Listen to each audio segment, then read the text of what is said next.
औषधि ली ही नहीं।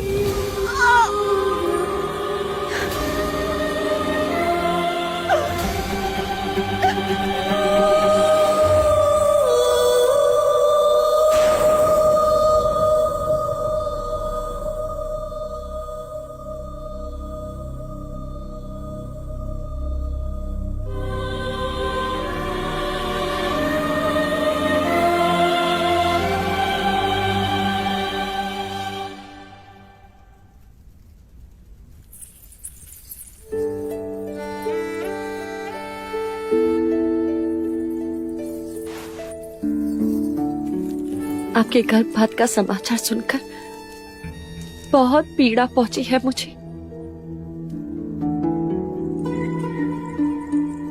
मैंने सारे प्रश्न ही मिटा दिए मंगला दीदी। अब रामकृष्ण को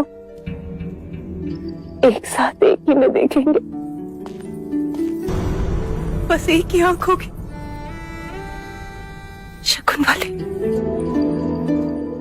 अंजलि रानी, आपने तो उस दिन सहज कह दिया था कि महादेवी का ध्यान अब युवराज सिद्धार्थ पर नहीं होगा। बस तब से कह रही थी कि मंगला दीदी ने मेरी आंखें खोल दी। वैद्य सुश्री ने औषधि दी थी, नहीं ली, और उसी समय उन्होंने संकल्प किया कि जब तक युवराज सिद्धार्थ अपनी शिक्षा पूर्ण नहीं कर लेते, महादेवी की अपनी कोई संतान नहीं होगी।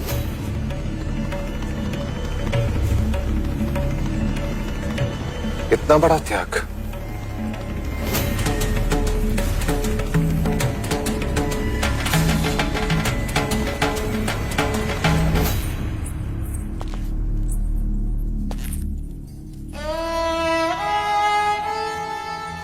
सिद्धार्थ बैरागी न बने,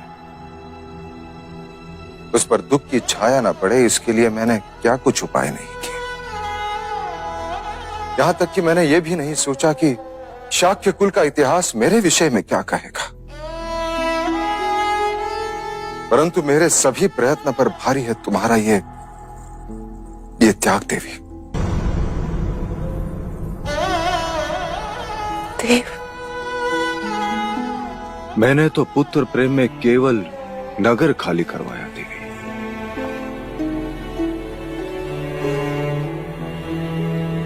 परंतु तुमने युवराज सिद्धार्थ के लिए अपनी कोख खाली कर दी। ये प्रमाणित कर दिया कि संबंध केवल रक्त से नहीं, प्रेम से भी बनते हैं। तुम्हारे जैसे मां का दृष्टांत कदाचित ही आने वाले इतिहास में कोई होगा।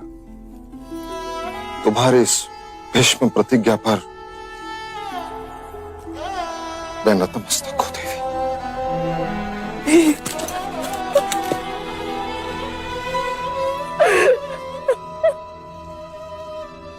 अब युवराज सिद्धार्थ के सम्राट बनने में मुझे कोई संदेह नहीं, कोई संदेह नहीं। कौशिका। जी महाराज। राजा अमितोदंत को कहो कि मैं अब भी सभी गुरुजनों को मिलना चाहता हूं। जी।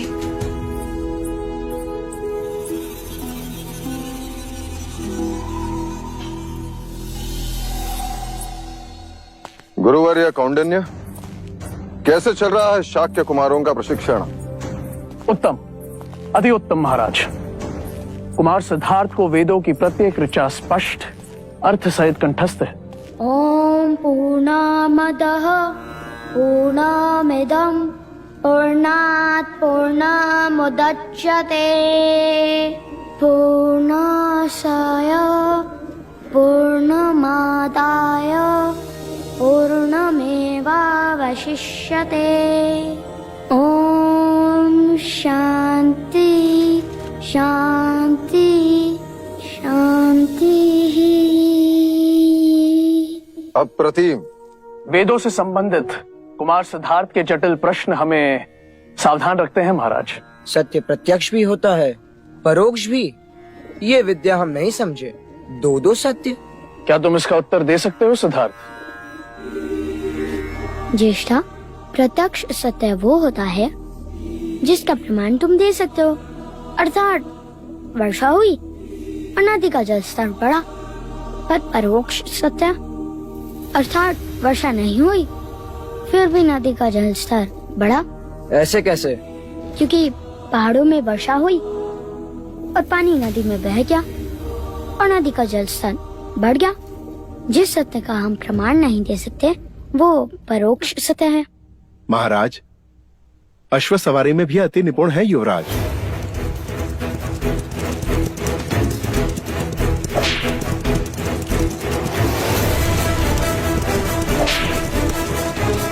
अश्व से मित्रता करना, उसके प्रत्येक संकेत को परखना, उसे थकाए बिना उस पर सवारी करना।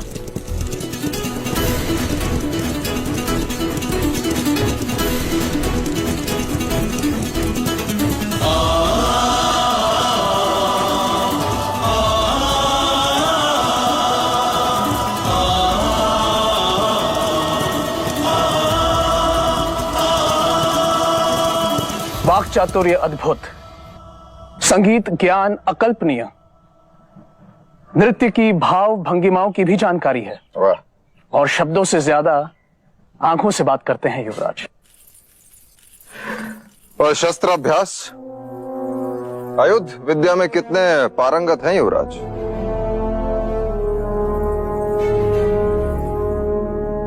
क्या हुआ अनुज? भाई महाराज, युवराज को शस्त्र अच्छे नहीं लगते। शस्त्र अच्छे नहीं लगते? एक क्षत्रिय को शस्त्र अच्छे नहीं लगते? इसका अर्थ ये नहीं है महाराज कि युवराज को शस्त्र चलाना नहीं आता, परंतु हाँ, शस्त्रों का उपयोग करना उन्हें अच्छा नहीं लगता। हाँ महाराज, केवल यही एक दोष है युवराज में। दोष युवराज में नहीं, दोष आप में है गुरुवर्य। मैंने आपको आदेश दिया था कि युवराज को ऐसा योद्धा बनाओ कि संपूर्ण भारतवर्ष के योद्धा उसके समक्ष नतमस्तक हो। अवश्य ऐसा ही होगा महाराज। मिट्टी में छुपे लोहे से तलवार बनने में समय तो लगता ही है, पर हमें धैर्य रखना होगा।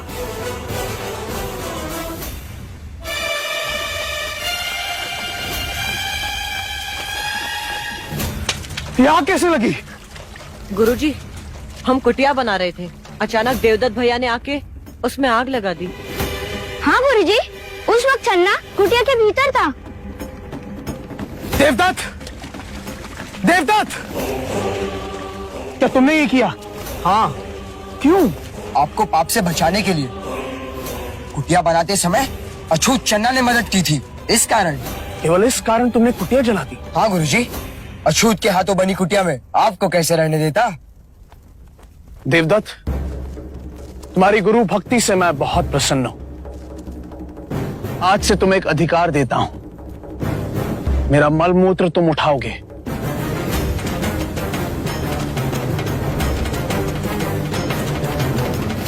आचार्य, ये क्या कह रहे हैं आप? देवदत्त, क्या मैंने यही शिक्षा दी है तुम्हें? चन्ना साथी पुत्र है, अछूत है। वारण कर्म से होता है, जन्म से नहीं देवदत्त। आचार्य कौंडिन्य, आप ब्राह्मणों के विरुद्ध बात कर रहे हैं। मैं नीति के अनुसार बोल रहा हूं आचार्य। न ब्राह्मण श्रेष्ठ है, न क्षत्रिय, न वैश्य, न शूद्र। सभी एक ही रचना के विभिन्न भाग हैं। ब्रह्मा के शीश से ब्राह्मण पैदा हुए, तो कंधे से क्षत्रिय, उदर से वैश्य और पैरों से शूद्र। तो क्या पैर और शीश की तुलना की जा सकती है? क्या पैरों के बिना शरीर चल सकता है? सोचो, अगर यह अछूत मलमूत्र उठाना बंद कर दे तो क्या राज्य में मलिनता ना होगी? सारे ब्राह्मण, सारे क्षत्रिय रोगी हो जाएंगे। देवदत्त, अपने आप को क्षत्रिय कहने से पहले सोचो कि तुम में कितना मैल है। और आचार्य अश्वपाल, क्षमा कीजिए, विद्यार्थी के समक्ष गुरुजनों का विवाद पक्षपात का संकेत है। उनकी श्रद्धा घटती है। सिद्धार्थ कहाँ है? गुरुजी, उस तरफ जाते हुए देखा था मैंने उसे। देवदत्त, ये कुटिया तुमने जलाई है, अब तुम ही इसे बनाओगे।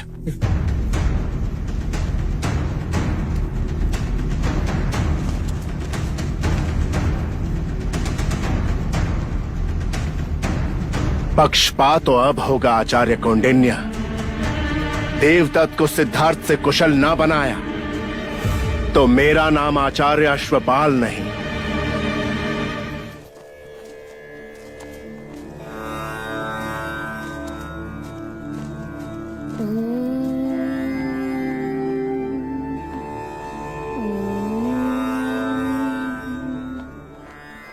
सिद्धार्थ, तुम यहां क्यों चले आए? आप ही की तो सीख है आचार्य। क्रोध अग्नि स्वरूपा है और ध्यान जल स्वरूपा। क्रोध नष्ट करता है और ध्यान श्रेष्ठता बढ़ाता है। यदि मैं वहां होता तो ज्येष्ठा पर क्रोध कर बैठता, इसलिए यहाँ चला आया। सच कहा तुमने।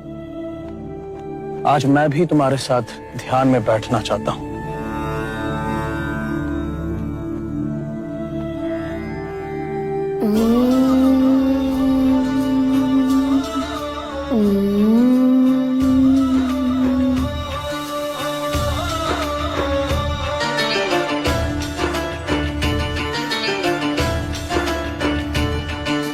सारे शास्त्र कंठस्थ हुए और जब तप ज्ञान का चलन हुआ।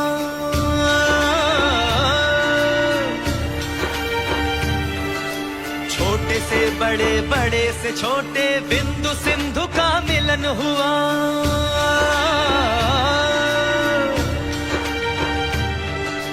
बढ़ने लगी सृष्टि की संपदा, मीन विहग सब मिलने लगे।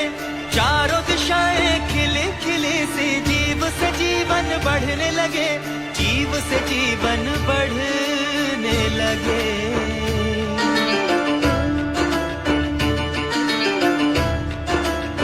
हो गति अश्व की, मति मनुष्य की, युद्ध नीति तलवार प्रहार।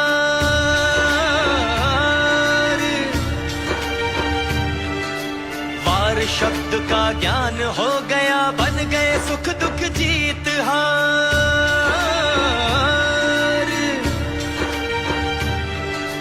हवन ज्ञान का पूर्ण हुआ, विकसित हुआ ज्ञान भंडार।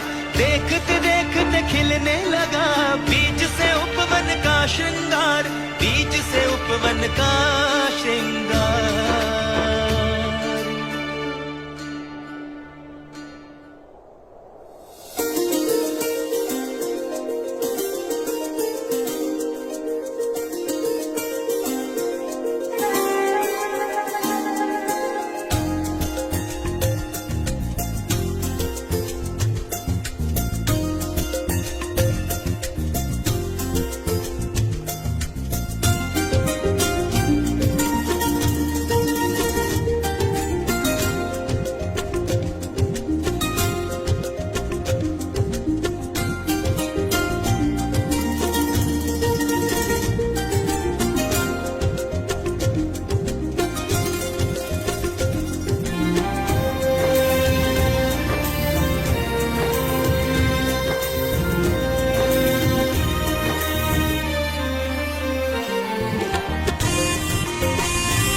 एक जंगल है, इन्हें बोओगी तो सारा देवता पुष्प से खिल जाएगा।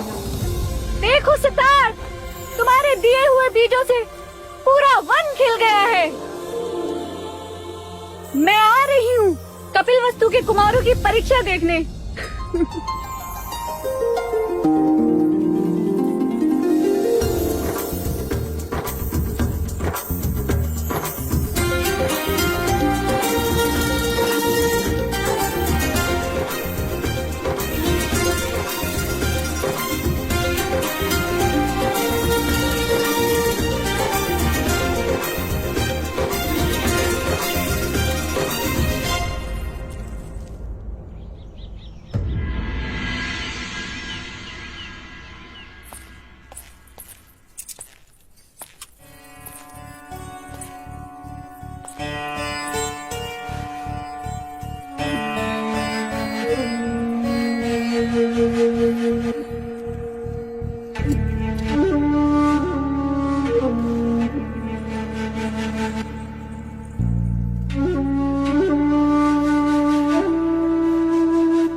क्या सोच रही?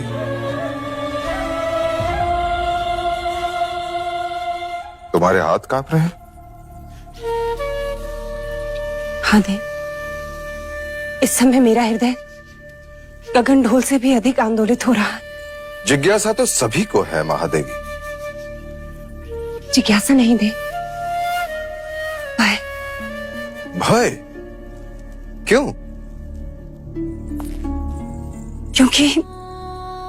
क्योंकि आज सिद्धार्थ के साथ साथ मेरी भी परीक्षा है। केवल तुम्हारी नहीं देवी, मेरी, गुरुजनों की, संपूर्ण शाक्य कुल की परीक्षा है। आज कपिलवस्तु के भविष्य और असित मुनि के वचन दोनों को परखा जाएगा। यदि आज सिद्धार्थ ने अपनी क्षत्रियता का प्रमाण नहीं दिया तो मैं अपने आप को कभी क्षमा नहीं कर पाऊंगी देव। तुम चिंता मत करो महादेवी, जो हवन निष्ठा से किया जाता है उसका फल भी अवश्य मिलता है। तुम केवल इतना सोचो कि हमने एक लोहे के टुकड़े को गुरुकुल भेजा था, अब तलवार देखने जा रही हो। चले।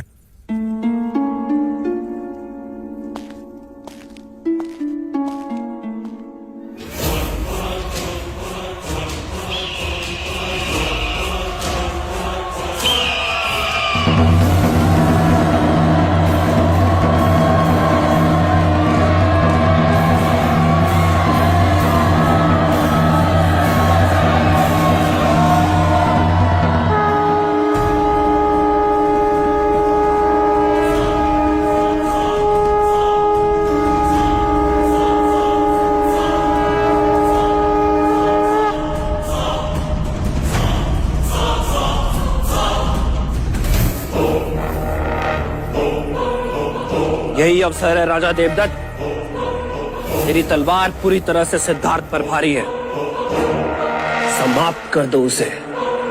ना रहे बांस, ना बजे बांसुरी।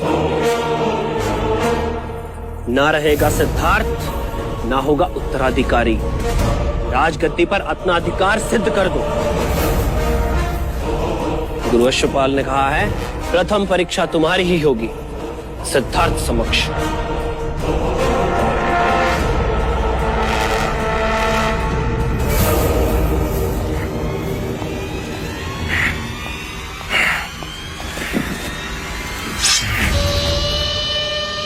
अब तो ये तलवार सिद्धार्थ के रक्त से भीग कर ही शांत होगी।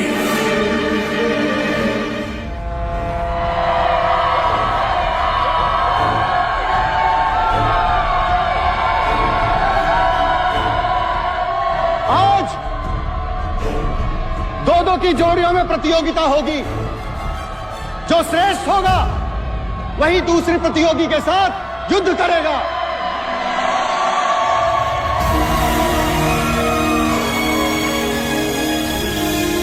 प्रथम चरण की प्रतियोगिता आरंभ की जाए।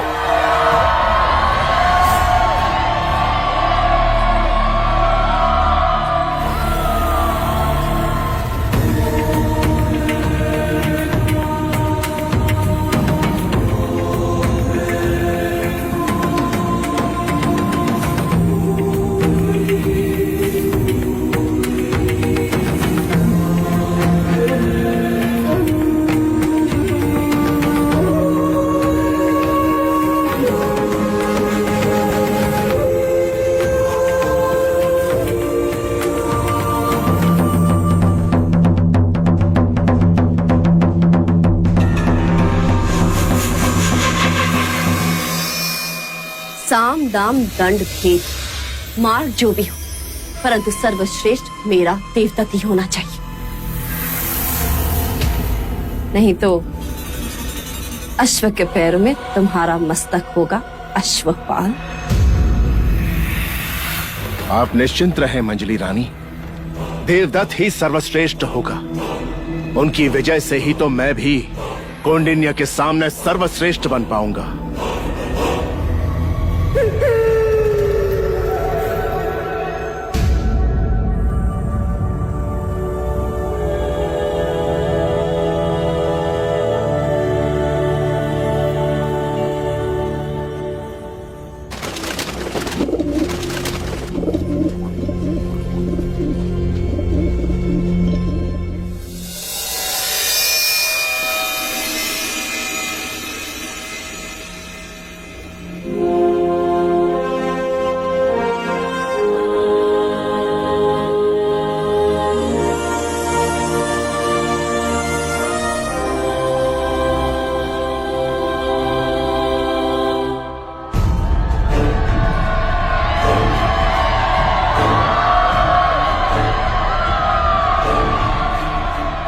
योद्धाओं का पूर्व परिचय देना पक्षपात होगा।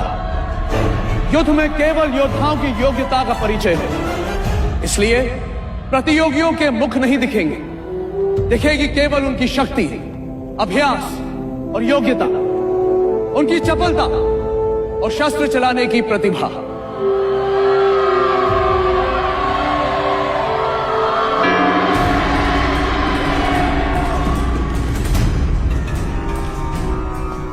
अपने शत्रु को समाप्त करने की तैयारी कर लो देवदत्त। राजगद्दी और तुम्हारे बीच केवल एक तलवार जितनी दूरी है।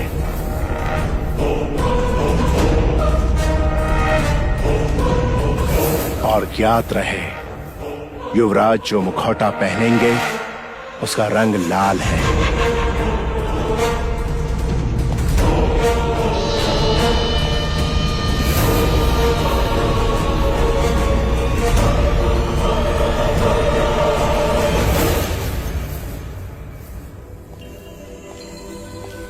सिद्धार्थ, ये मुखौटा तुम्हारे लिए।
कुमार देवदत्त का हर प्रहार युवराज पर भारी है आचार्य कौंडिन्य।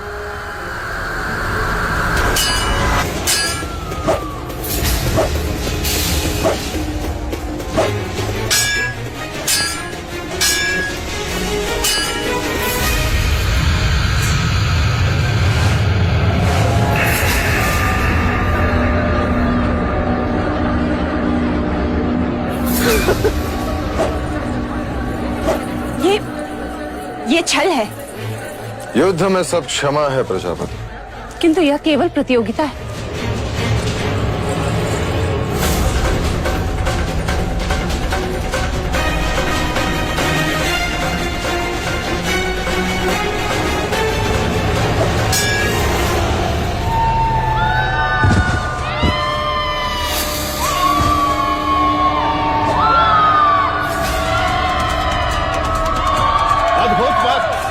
तुम्हारी स्फूर्ति अद्भुत है।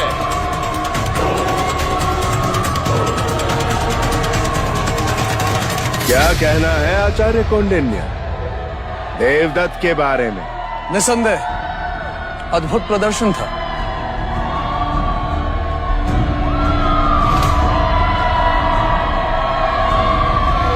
राजगद्दी और तुम्हारे बीच केवल एक तलवार जितनी दूरी है। युवराज जो मुखौटा पहनेंगे उसका रंग लाल है।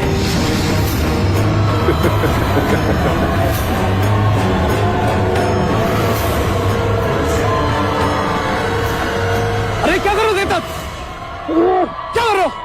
अपने क्रोध पर अंकुश रखो, जाओ यहां से।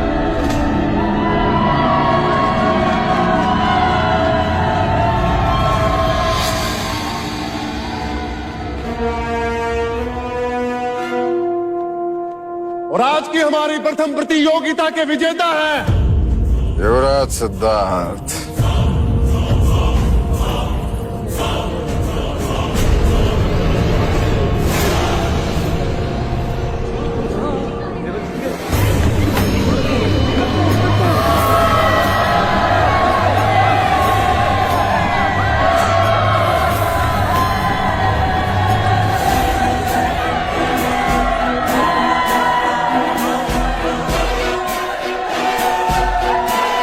कुमार देवदत्त की, कुमार देवदत्त की, कुमार देवदत्त की, कुमार देवदत्त की, कुमार देवदत्त की, कुमार देवदत्त की, कुमार देवदत्त की, कुमार देवदत्त की, कुमार देवदत्त की, कुमार देवदत्त की, कुमार देवदत्त की, कुमार देवदत्त की।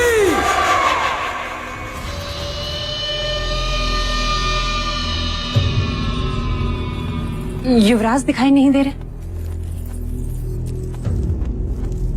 और अब आज की दूसरी प्रतियोगिता आरंभ होती है।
ये प्रहार क्यों नहीं कर रहा?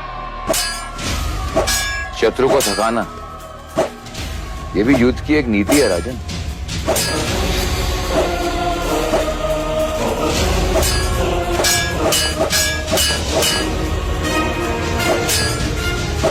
प्रतिवार करो, ये परीक्षा है, प्रतिभा दिखनी चाहिए।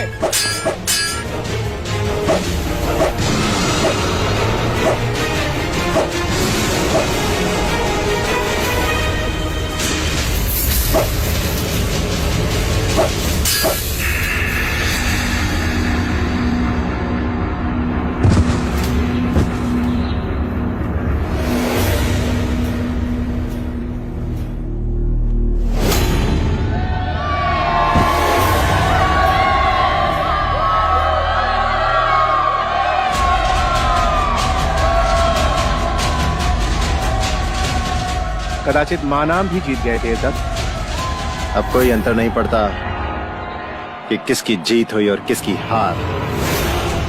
सिद्धार्थ की पराजय हुई, यही हमारी सबसे बड़ी विजय है। पता नहीं महाराज को जब ये मालूम होगा तो क्या होगा। सिद्धार्थ। और आज के एक और विजेता है युवराज सिद्धार्थ गौतम।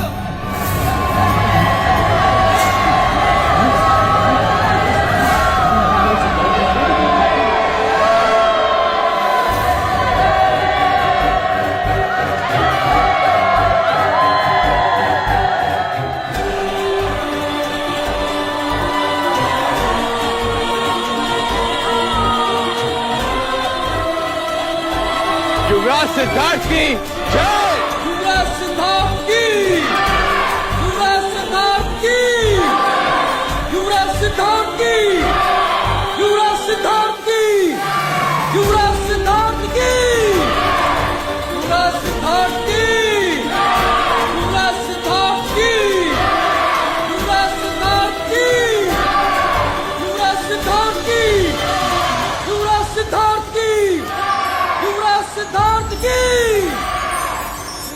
सिद्धार्थ की, युवराज सिद्धार्थ की, युवराज सिद्धार्थ की, युवराज सिद्धार्थ की। इसका मतलब वो लाल मुखौटे में सिद्धार्थ नहीं था। कपट हुआ हमारे साथ।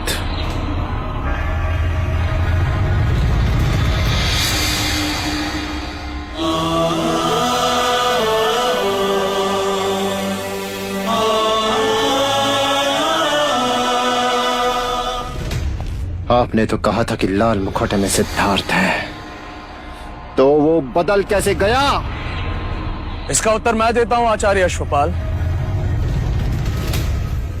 वो मुखौटा लेकर जब मैं युवराज को देने गया, सिद्धार्थ, ये मुखौटा तुम्हारे लिए। गुरुदेव, मेरे मुखौटे का बांध तो टूट गया। कोई बात नहीं, तुम सिद्धार्थ का मुखौटा ले लो। जल्दी करो, प्रतियोगिता का समय हो गया है। जी गुरुदेव।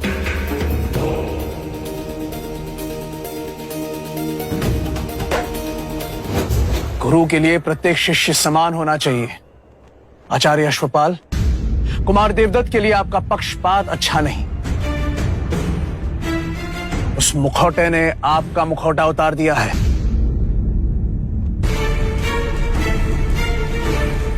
और कुमार देवदत्त,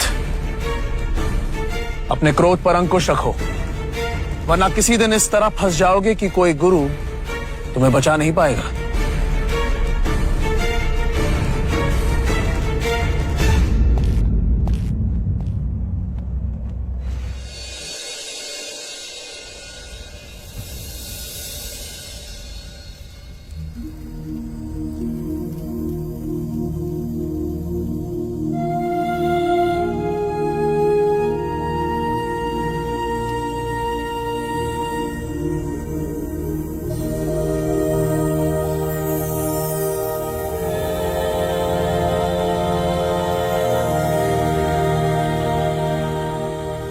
जिस तरह ग्रह से ब्रह्मांड का, हस्तरेखा से भविष्य का ज्ञान होता है, उसी तरह शरीर के इन बिंदुओं से शरीर की भीतरी परिस्थिति का संबंध होता है।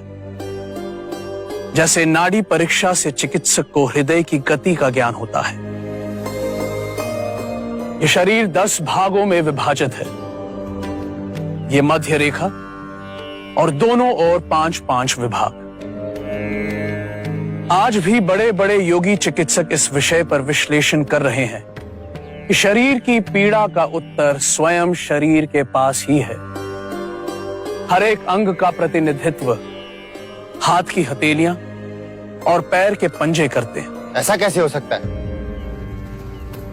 जैसे मस्तिष्क की पीड़ा को दूर करने के लिए आंखों के कोने की दोनों ओर 2 उंगली दूर दबाव देने से पीड़ा में राहत मिलती है।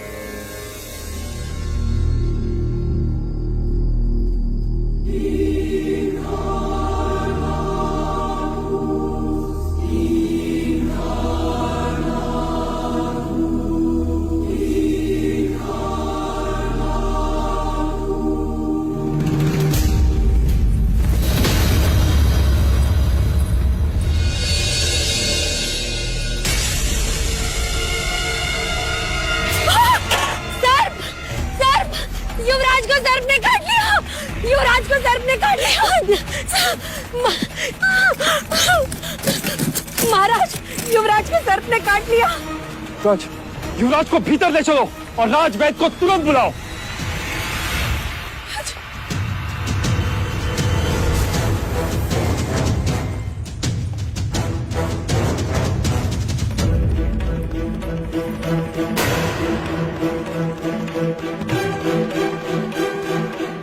वैदराज, युवराज को सर्प ने काटा है, मैंने देखा। परंतु इनके शरीर पर सर्पदंश का तो कोई निशान नहीं है। तो फिर सर्प देखकर डर गए होंगे युवराज, तभी तो बेइज्जत हो गए। मेरे कहने का अर्थ है बड़े कोमल प्रकृति के हैं हमारे युवराज, है ना? बेसुध होने का कोई कारण नहीं है, कदाचित थकावट होगी।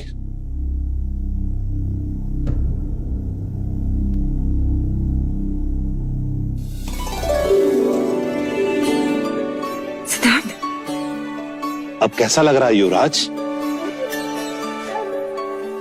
क्या हुआ था? कुछ नहीं। कुछ नहीं तो अचानक बेसुध कैसे हो गए? चिंता का कोई कारण नहीं है पिताजी। सिद्धार्थ पुत्र। माँ, इस समय मैं आपको कुछ भी नहीं बता पाऊंगा। मुझे तुरंत आचार्य कौंडिन्य के पास जाना होगा। चलो चन्ना। सिद्धार्थ, ये तो बताओ हुआ क्या? निश्चिंत रहे पिताजी, लौट कर बताऊंगा सब कुछ।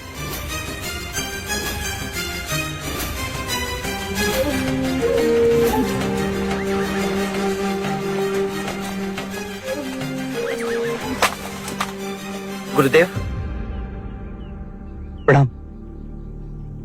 गुरुदेव, मैंने मनुष्य शरीर के बारे में एक बात खोज ली कि शरीर के कुछ बिंदु दबाने से मनुष्य बेसुध हो सकता है। क्या? जी गुरुदेव, देखिए।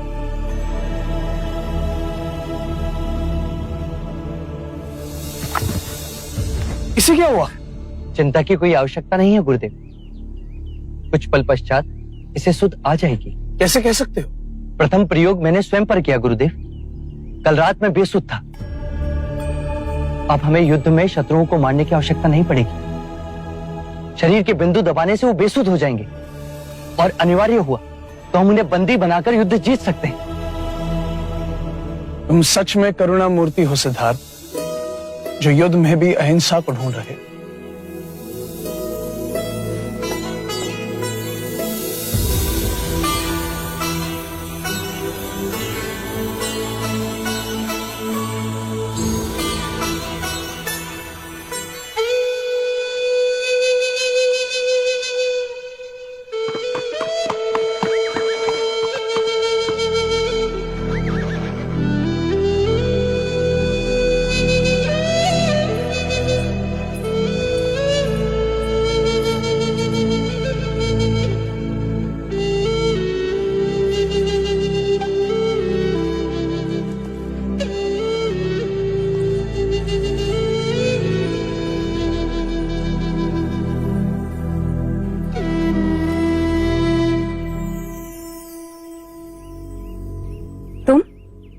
तुम कब आए?